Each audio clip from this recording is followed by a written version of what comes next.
what a crowd. Holy moly. This is awesome. Welcome to Hong Kong. Thank you. Is it warm enough for you now in Hong Kong? It feels just a little like summer, kind of. A little hot. Well, just so you know, we're experiencing a record-breaking heat wave right now. Oh, you are? Yes, and it's been the hottest amount on record, and it's the second hottest year to date so far. Oh, wow. Oh, sorry, the second driest year to date so far. Oh, right, because I heard there's normally rain at low tide. Exactly right, exactly right. Now, today we're going to be talking about sustainability and how to have healthy lifestyles. We're going to be joined later on with a panel discussion, but first, I may just ask you some questions. Sure. One-on-one. Yep. Now, the first question I want to ask, Jessica, is this. 10 years ago, you became a mother. And? Yep, it was 10 years ago. And you had a lovely daughter, Anna. I do. How did motherhood change you and your priorities? How did motherhood change me and my priorities? Well, I think I realized that there was this little person that just meant so much more to me than I ever could have imagined. And I just wanted to keep her safe. I wished for her to thrive in her life and to experience the best, healthiest, happiest life. And it really inspired me so much that I even created a company around that idea. Now, creating a company is just so much work. Yeah. And it's actually a lot of risk as well. Yeah. And given your successful career in Hollywood, you didn't have to take that risk. What was driving your decision to go out there and be out there in the public eye and actually do this, do the entrepreneurial role that you did? It really came from a need that I had as a consumer. I wanted better products. What I was putting on my baby, what I was putting on myself. I didn't know why you had to compromise on your health when you wanted effective products for your everyday life. And I felt like if you went with the more natural or alternative products, it was 3 or 4 times more expensive, and it didn't really work. It didn't clean the same, it didn't work the same, and I just felt like there was an opportunity to make great products that really work, but use more natural, better for you ingredients. And one of the things that you also do is you're a best-selling author, and I've read your book. It's all fantastic. Thank you.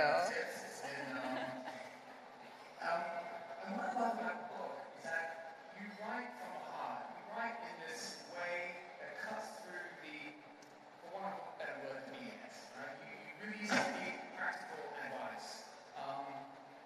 Was that a deliberate decision?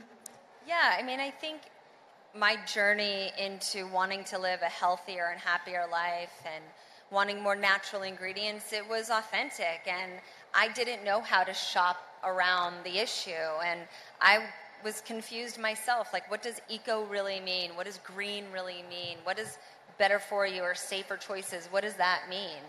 And so in my book, I just tried to come at it from my perspective. It's very real. There's real stories about my life and my childhood and my home and my journey, and then making it just practical advice that everyone can use and relate to. One of the surprising things is as a child, you had some conditions that came out from being around toxic substances. Right, yeah.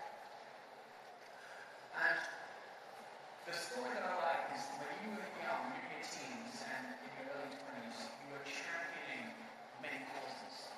And you continued that fight. You've got a fighter in you. It's not just in the movies that you do a lot of fighting. And I think it's so impressive that you challenged the U.S. government about the toxic substances. Right.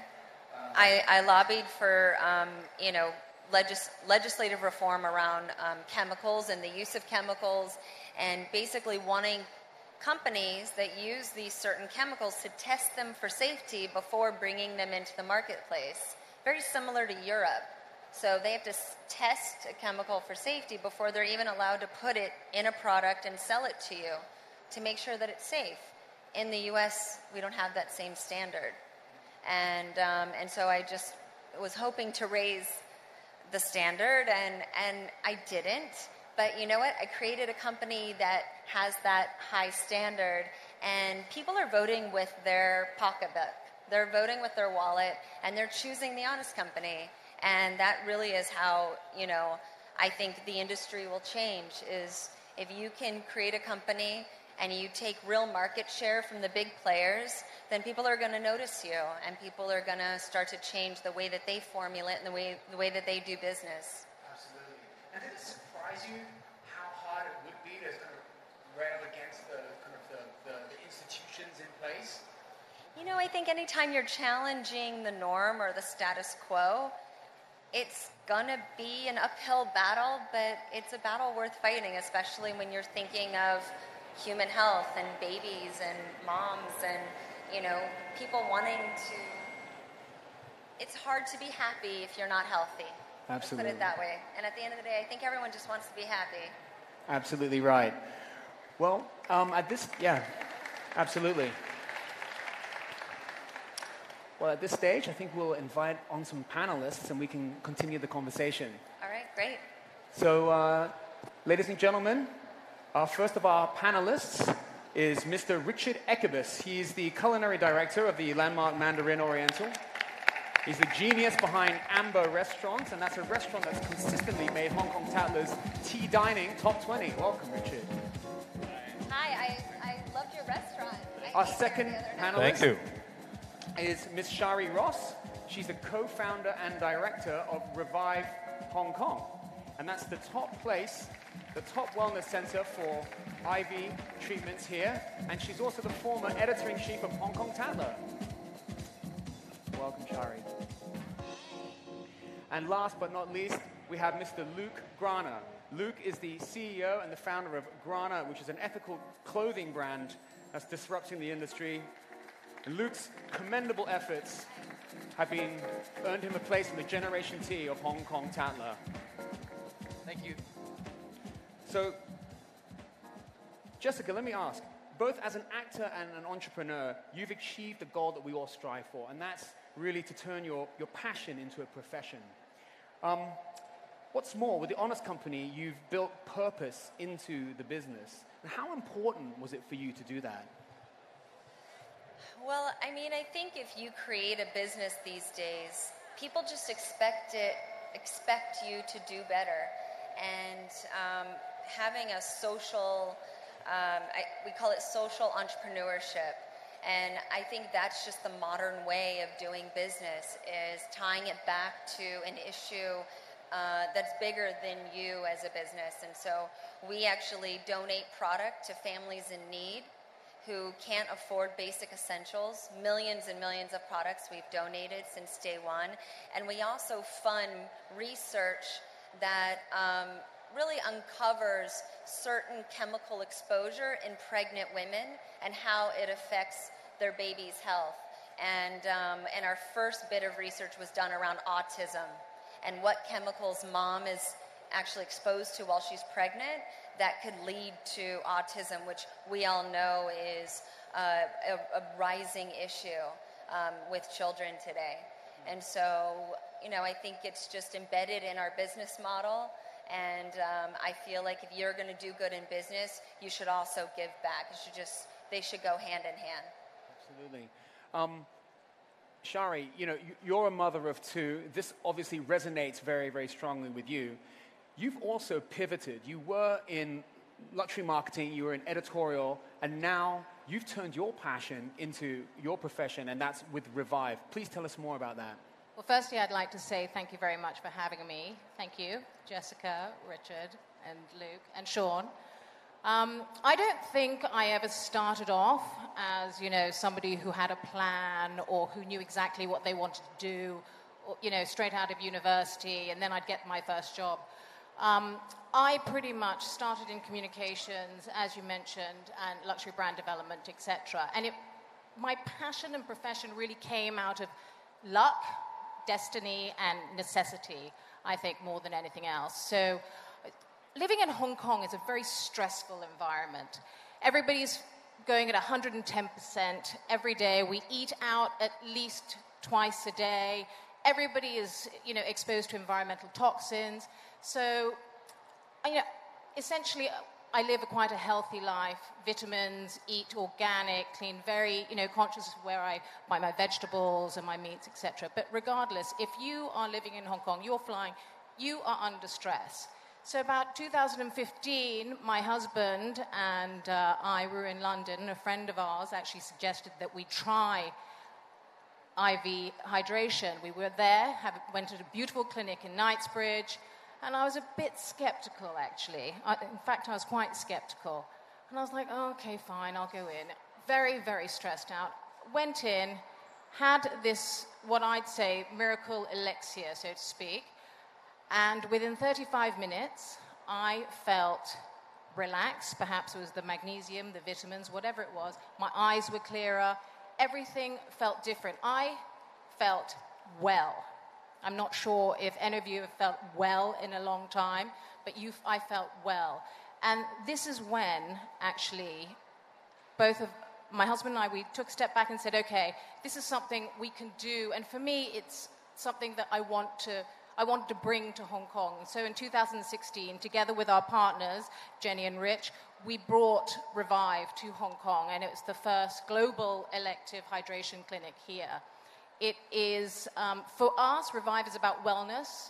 It's really bringing a healthy lifestyle and promoting a healthy lifestyle back to the community. And when you're doing something that is rewarding, and we're not just pushing something, but the end user is will benefit from it. There is nothing more important than fostering that passion and purpose. Yeah. Changing your career or changing the area that you're specialized in is also something that you've done, Luke, isn't it? Because prior to starting Grana, you were in a completely different business in Australia. Tell us a little bit about why you stopped doing what you were doing and why you started Grana. Yeah. Hi everyone. Thank you for having me. So back in 2013, I was living in Australia. I was looking for a new business opportunity, and I was learning just about the fast fashion industry. In Australia, a lot of the fast fashion brands were coming into the market, and I saw that there was low quality and low price points in clothing, which was creating this very consumerism society, and I saw that a lot of people were not appreciating and caring for the clothing that they were buying. I think on average, fast fashion, people wear the clothes about 4 times and then they discard it and it ends up in landfill. So I realized that the fashion industry needed to change, and I really felt a strong cause for quality over quantity and making products that people really cared for and appreciated. So that was the core founding idea. And then in the beginning of 2013, I was visiting my brother, who was living in Peru, and I learnt about Peruvian Pima cotton, and that was a beautiful, soft, silky fabric that I fell in love with, and it was also really durable. And this was the fabric for our first T-shirts. So I came back to Sydney, and I'd started working with some fabric mills, and got some samples of the T-shirts, and these are really soft, beautiful, luxurious fabric T-shirts. And I started washing them, and I could see that every time I washed it, it would just get nicer and softer, and it was a really great product to launch. So I decided to set up a T-shirt company. This was back in 2013, and I saw a gap in the market of providing luxury, high-quality garments at a non-luxury price point. By selling them online and just looking at the rise of e-commerce. So at that point, I moved. I got a one-way ticket to Hong Kong. I set up a small warehouse in Kennedy Town. We just had 500 square feet, and we started selling T-shirts, and we started shipping them to all around the world. And that was about 4 years ago. So it's been really good growth. We've had our ups and downs, but now we have 8 fabrics. And we have about 150 styles of just good quality core wardrobe essentials. I think our philosophy is still quality over quantity. And that's sort of our mantra, and that's why we started. And you're an Aussie, so it's no surprise that you're also a surfer. Does your time in the water and surfing, did that kind of trigger anything about the urgency that with which we need to act now about the environment? Absolutely, yeah. I mean, I grew up surfing, and I'm still a big fan of surfing and just nature. And I think, we all need to change. We all need to make small impacts to really change. And I think I'll talk about that in the next question. Yeah. Richard, so again, passion into your profession. Please tell us about how you've managed to transition into that. Before coming to Hong Kong, I lived 12 years in beautiful tropical islands, and it was a big transition coming from that environment to a very urbanized island. So for me, it was to be able to really build a good structure for my family in Hong Kong, by doing so, I was able to surround myself with very strong people. I operate restaurants that are open 7 days a week. Yeah. People expect me to be there 7 days a week and expect to eat consistently 7 days a week. So for me, the key was building a very strong team around me of people that are as passionate as I am and that challenge me on a daily basis. So I would also be more available for my family and my children, of course. Yeah. So, Jessica, you embody the change that you want to see in the world, whether it's using, the plant-derived ingredients that you do, as a modern parent, as an advocate for health and wellness. You lead by example. And so how important is it that we all make changes for the future generations? Well, I think it's it's this generation of up-and-coming leaders that's going to really prove that things can be done differently. I mean, there's still an old guard that's in charge in a lot of the world, but the old ways need to be challenged, and we need to shake them up. I mean, the planet can only take so much of us, really Absolutely. Using the resources irresponsibly. We need to be more responsible. We need to be more efficient. And there's a consciousness with the millennials and Gen Zs that I think the previous generations they just didn't have. And the kids really understand that there's a reaction to every action. And they also feel very global. The internet has really given everyone access to the world, so there's no more ignorance about your place in the world, and there is a butterfly effect in everything that you do. And I feel like the kids these days that are connected on that phone, they really are global citizens, and they have a global responsibility to humanity, to the planet, in a way that I think the previous generations just don't have. And I think it's great. I'm very hopeful for that. And how do you encourage your children to also be mindful of these things? I know they're very young, but you've got to start them young, right? It's weird how it's just like a natural thing for them to be conscientious. They're just growing up with recycling. They're just growing up not wanting to waste water. They just grow up with these values, and they don't want to have too many things. They just want to have their favorite things. Except they do collect leaves or rocks at school and bring them home. That's kind of annoying. But other than that, I don't know, kids just... How many leaves do they have? Are you serious? Too many. They collect There's leaves? Too many. We even built a fairy house out of them. Wow, okay, we've got to see this. This has to go on your Instagram feed at some point. True story. But it's funny how they like things that are handmade. Yeah. Even more than things that are store-bought in a way. I made dolls for both kids, and they're ratty and stinky, but it's still their favorite thing. These little rag dolls that I made for them when they were 2.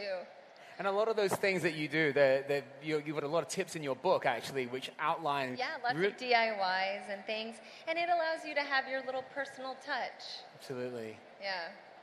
Okay, well, Luke, you talked earlier about your surfing, and we're dying to hear a bit more about that. Yeah, so I think at Grana, we we started the business not knowing a lot about fashion, and I'm not from the fashion industry, and a lot of the team members, we're learning a lot. And we learned a lot about how bad the fashion industry really is. And in the past couple of years, we've really learned that we need to change the fashion industry. We learned that the fashion industry is one of the biggest polluters. It's the second biggest polluter after oil. 25% of the chemicals are from the fashion industry. It's the second biggest user of water, so all the farms and crops. And as I mentioned before, people on average wear their clothes 4 times, and it ends up in landfill. So we really learnt this, and we realised that it's up to us to try and help change it, working with other brands and working with the world to try and do better. So as a team, we came together and we started working on what we could do differently. And we worked on some 2020 goals that we're striving for, and a lot of them are moving towards more organic fabrics, so less use of pesticides, less use of water. We want to move towards more natural-based dyeing, so low-impact dyeing and plant-based dyeing versus chemical dyeing for all the colours. And then the third one is being transparent with our supply chain, so having 100% traceability by 2020. And then the fourth is really moving towards a more circular economy. So really, allowing our customers to reduce the consumption of the clothing, repairing them and really looking after them, and start to implement more recycling programs. So we've implemented recycling in our fitting room, but by 2020 we want to have a full recycling program growing. So we really feel that we need to change the fashion industry for the better, and this is going to be a big focus for Grana. Fantastic. There's a very, very good initiatives that you're doing there. Shari, again, as the mother of 2 great kids, are there things that you do to kind of show the way, lead the way for them? I think as a mother, I hope I'm modern, but I think my perspective on life changed about 8 years ago, and it wasn't really, it came out of need. I was quite sick, as you know, I was quite ill. I was diagnosed with cancer, and pretty much given 6 months to live, do everything on your bucket list, or go into surgery and have everything removed and tested and see where we are. So I'm here, and it's 8 years on, and I'm in complete remission. Thank you. Thank you very much. Thank you. The minute something like that happens in your life, I think automatically your perspectives become very clear. Your priorities become very clear. For me, being a parent with my children, at that time, my daughter was 5 and my son was 3. And you change. You decide exactly what you want to do. I knew, for me, I wanted to not just be a survivor, because survivor, you operate on fear. I wanted to live as a proactive, strong, healthy, and socially conscious individual, where they would no longer, as a parent, you don't want your children to copy what you're doing. You do, but I didn't want them to copy me in terms of as a survivor. So ultimately, what we do in our life, and I say we because my husband's in the audience, is we try to make socially conscious decisions. We eat well, we exercise, and also on a personal level, through Revive, it really is incredible that we're able to, what our aim is really to collaborate, educate, and promote wellness. And to be able to do that, it just also shows to my children and their friends that wellness and healthy lifestyle is a thing. It's not just what, you see on Instagram and you like this, you don't like that, And ultimately, we want it, as Jessica said, you want it to become so ubiquitous that being healthy and well is just a given. Being socially conscious is just a given. So I hope if you met my children, they would be able to say the same thing. Absolutely. Now, Richard, I know you've done so much as your time as the culinary director of the Landmark Mandarin Oriental. You've done an incredible amount to get all the F&B operations there more sustainable. Tell us a little bit about the things that you've been doing. Well, we have done a lot of things, and it's always been the mindset of the hotel since we started. The most important decisions were made because of decisions I made in my lifestyle over time. And what people do not know, I'm making fancy food that people want to feast on, but actually I am a nutritionist, so I understand pretty well what food does to your body and how you absorb all the elements from the nutrition. So we started to make some very important decisions from the start, that we wanted to have a much more prominent role of vegetables on our menu. We wanted vegetables not to be a garnished carrot on the side, but that the carrot would be the main ingredient as well. So we are one of the few restaurants that has, I would say, about 20% vegetarians. So that's incredibly high for such a sophisticated restaurant. So we have really driven the amount of vegetable usage within our menu because we saw the amount of pressure in Hong Kong was put on our ecosystem. Hong Kong is a very protein-hungry city. It's one of the very few cities in the world where people eat 129 kilos of seafood per capita per year, which is, putting serious constraints on our ecosystems. So, me in my position, I'm the guy that make the menu, so I can decide what people eat. So that is something that I have used over the years in making sure that people eat better and that they are more conscious about the decisions that they make. And you do it so wonderfully. I'm lucky enough to have eaten recently at Amber and enjoyed some of the vegetable dishes there. And I'm always on the lookout for more restaurants. I've gone vegan recently myself, so I commend you for that. And you've also started doing something cool with the roofs here, right? Tell us about that. Well, we're working right now with the help of Hong Kong Land to explore all the rooftops that we around us. Not only to make them pretty areas, but also to utilize them better. So we are starting to plan soon the first urban garden in Hong Kong.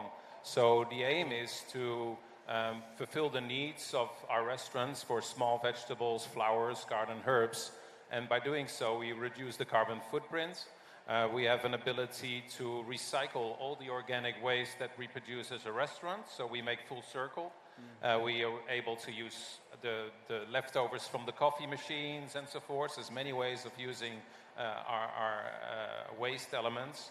But it really came from the moment that we started to weigh all our waste and to understand what we were producing as a restaurant, as a hotel. And through that, we made some serious and conscious decisions how we could bring that down.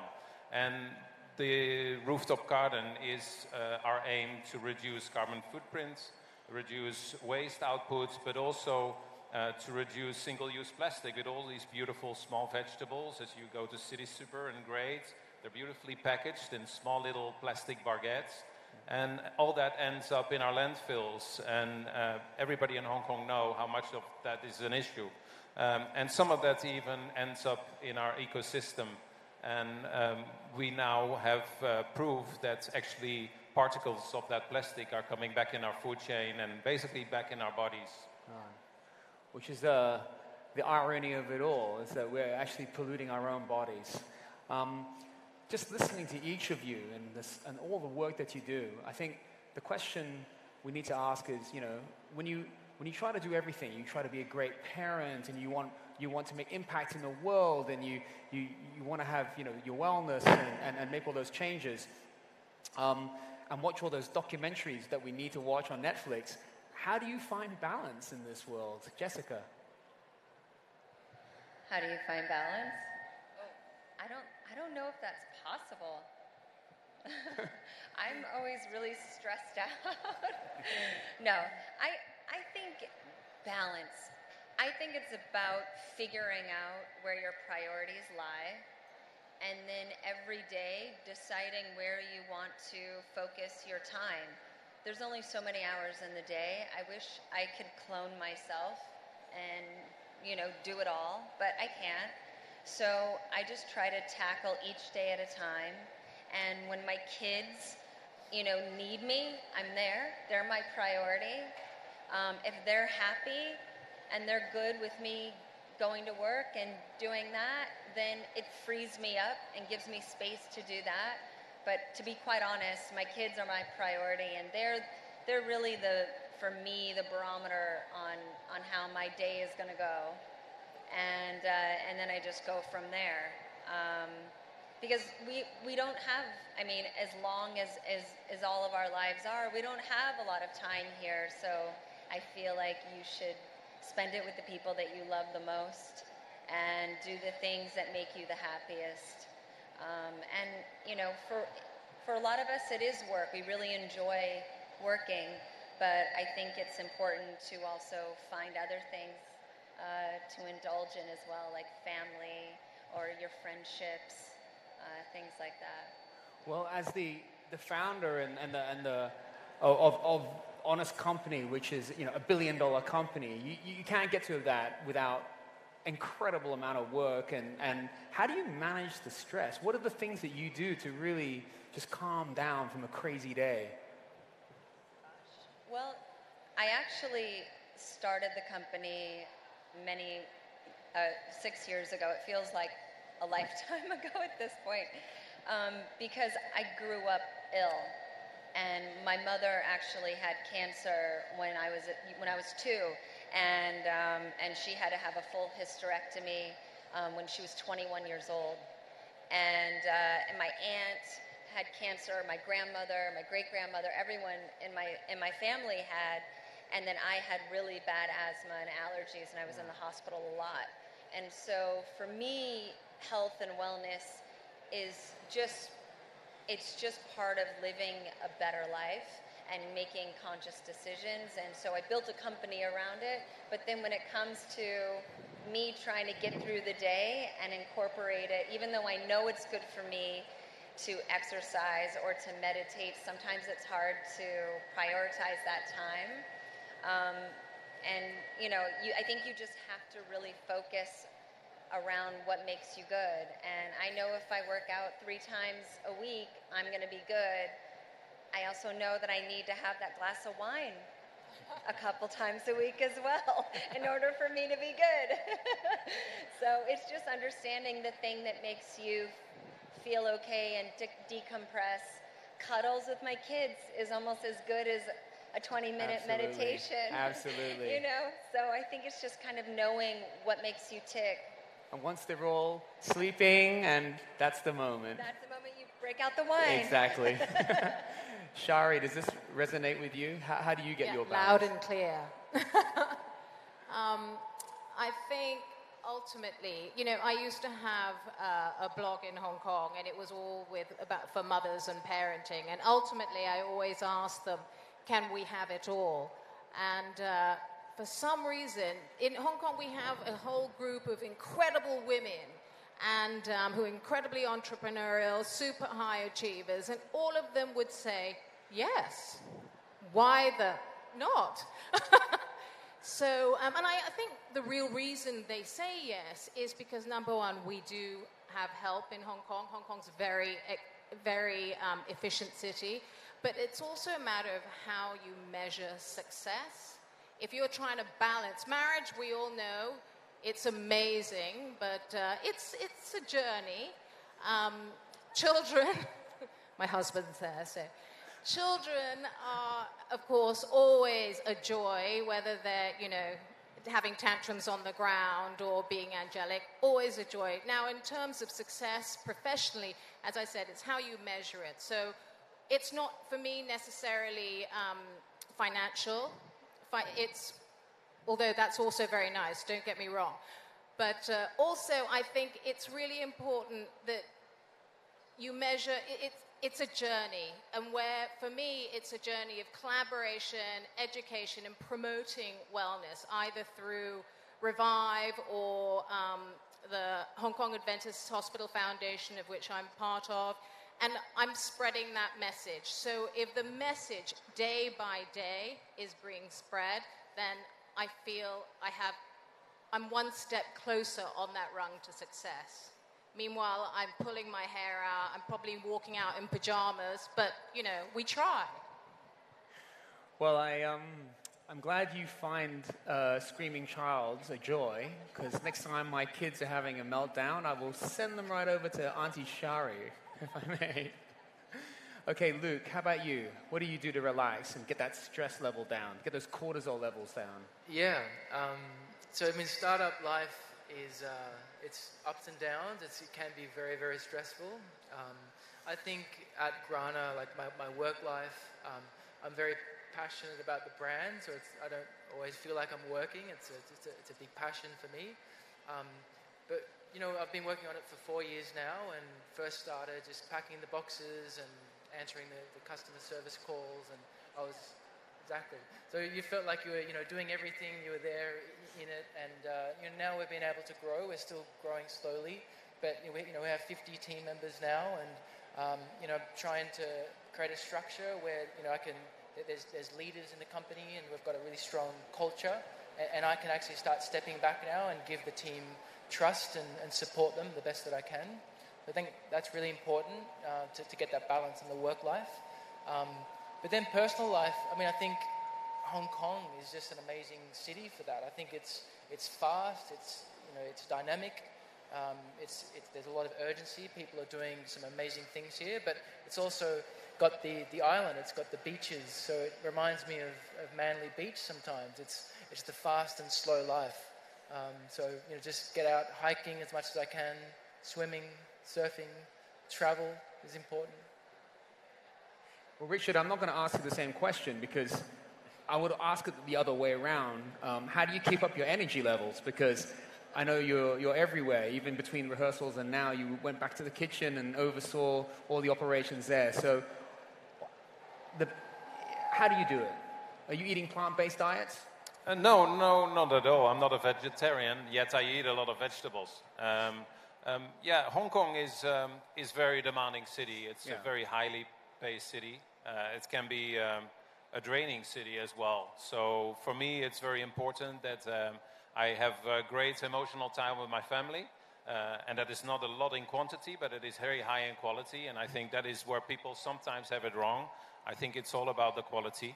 I am MTS now, or we are empty nest now. My son and daughter are all off and doing their own thing, studying and building their own lives. So we now are enjoying life a little bit more from the sideline as a parent, and see our kids grow and see them go through the amazing journey of a study and to become the people that we wanted them to become. So for me, disconnecting, funny enough, it's always around a table. Our family moments, the most precious moments, are around a table without mobile phones, and where we have great conversation and a lot of fun, and that's where I find my balance. So yeah. Well, that's it's all the more important that we can make sure that we leave the world in good shape for them. So now, ladies and gentlemen, you've got an opportunity to ask Jessica a question. If you see here behind us, you've got a QR code. Now, if you scan that code with your phones, with your QR code scanners, you'll see that it'll take you to a page where you can choose between 4 questions. And you can vote for the question, and the question that gets the most votes shall be asked to Jessica. So if you have a go at that right now. And just while we're waiting to get the results in, the questions that are up for discussion are: who is your inspiration? What's the single most important decision you've made that contributed to your success so far? And what's the best advice you've ever received? And the last one is: what are the most important decisions that you face daily as a leader?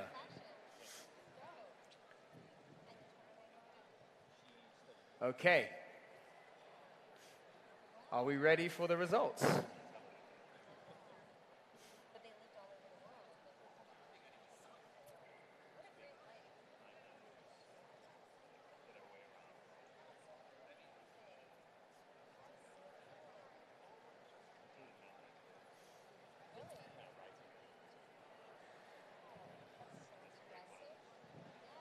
Okay? And phones down. That's it. Time's up. Let's have a look at the answers. What did we get?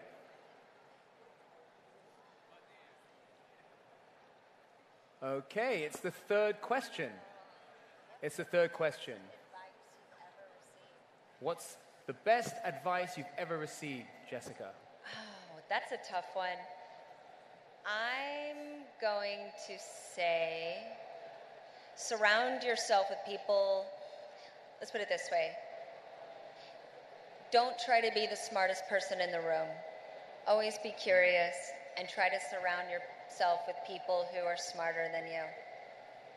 That's absolutely fantastic advice. Fantastic advice. Now, if that question wasn't the question that you voted for, do not fear. You've still got one more chance. As you checked in and registered for today's event, you were given the opportunity to come up with a question, and that all those questions have been put into a randomizing wheel, which is right here, and someone's question will be chosen at random. Now, what I'm going to do is I'm going to walk over. Apparently, I've got to walk over and touch this orange circle. And once I do that, the wheels will turn and we'll find the name of the person. So, good luck, everyone. Here we go. Oh, actually, Jessica, why don't you come up and do the wheel? Please. Why not? Here we go. There it is.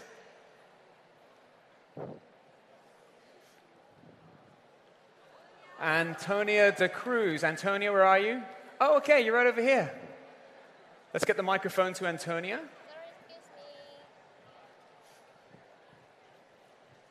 Hi, Jessica. Hi. Welcome to Hong Kong. Thank you. Thank you so much for sharing your story with us. My questions is more about you already having achieved so much with your life. What are your aspirations and your ambitions going forward? Wow. Honestly, I really try to. It's funny. I just had my third baby. He's 5 months old, and the thing that thank you, thanks, babe. And the thing that I wished for the most was to have more joy in my life. I feel like I get caught up in my goals and career and, relationship dynamics, friendships, and I sometimes allow myself to get overwhelmed, and I don't live in the moment enough and just have joy. And so that's my ambition.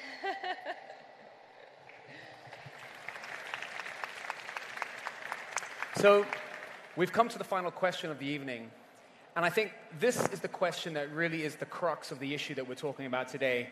I said earlier on that today's discussion is called Small is Sustainable, and the reason why it's called Small is Sustainable because there are small changes that we can each make on a daily basis, and if we all make them en masse, those changes will lead to big differences and the big outcomes. So, if I may, just ask each one of you, if you could implore every person here in the audience, everyone up there, to do one thing, one small change that will make that positive difference, what would it be, Jessica? I would say read labels. Know what you're bringing in your home. Know what ingredients you should probably avoid because, what you put on your body, what you clean your home with, what you put in and around your baby, it actually not just affects your health, but it goes down a drain into the ocean. And if you are using things with certain chemicals, parabens, phthalates, synthetic fragrances, synthetic dyes, it actually does poison the ocean, the animals, the plant life over time. So it doesn't only do yourself harm, but it does harm the planet. So just make more conscious decisions and read labels. Read the labels, read the fine print. Luke, what's yours? So I think this is something that I can do. This is something that everyone can do. I think it's just, I would implore everyone to reduce their consumption, really think about quality over quantity, buying products that are made to last and really look after them. At Grana, we use the term cost per wear.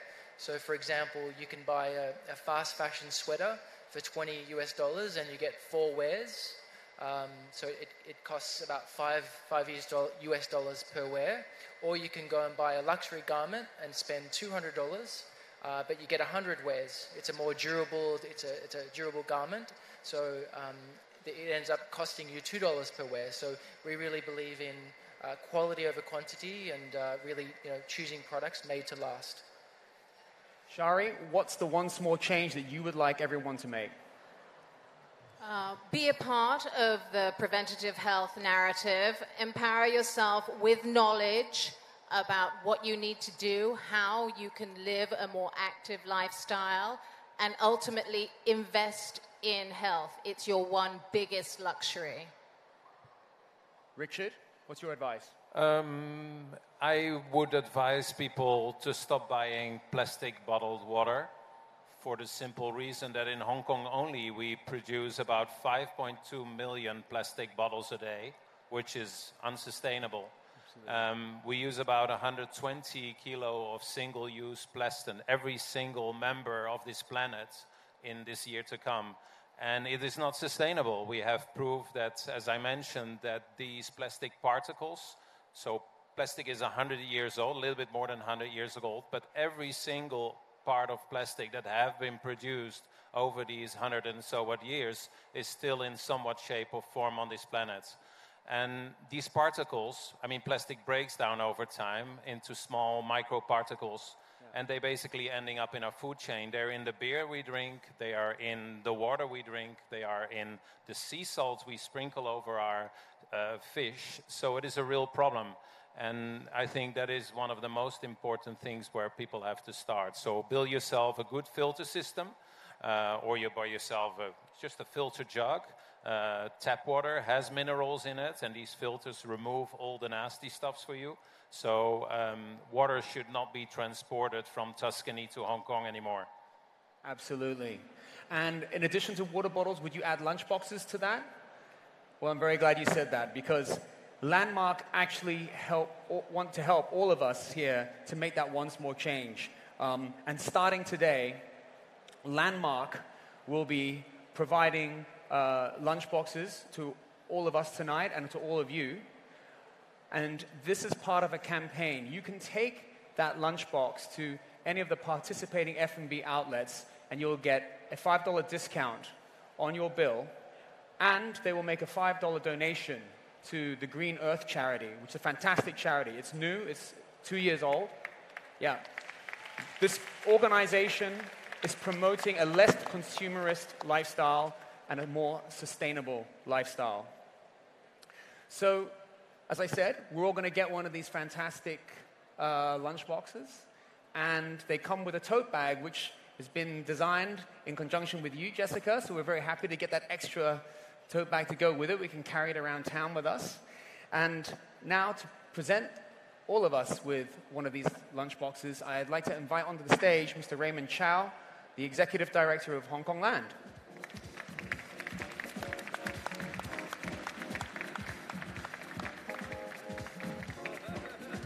Here we go. Welcome. Thank you. Thank you very much. To Jessica. And if you and Raymond could please take a photo.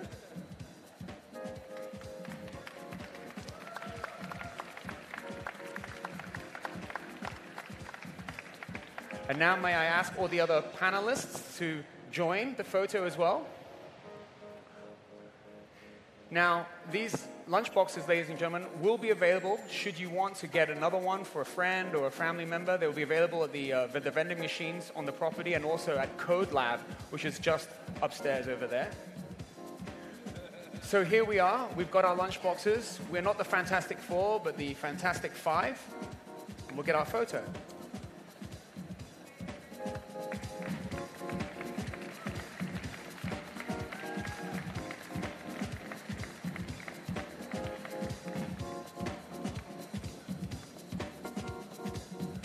Okay, so ladies and gentlemen, that concludes our discussion for the evening.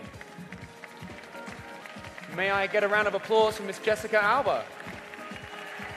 Thank you so much.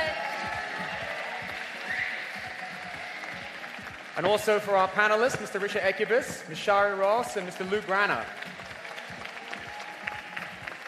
And of course, also a big thank you to Mr. Raymond Chow and the excellent team at Hong Kong Land. Thank you so much for bringing us all together here tonight. And if there's one last message for you all, I hope that tonight's discussion gave you something that you can really take away to take the conversation further and conservation further. Enjoy the rest of the evening, ladies and gentlemen. Good night. Thank you. Thank you.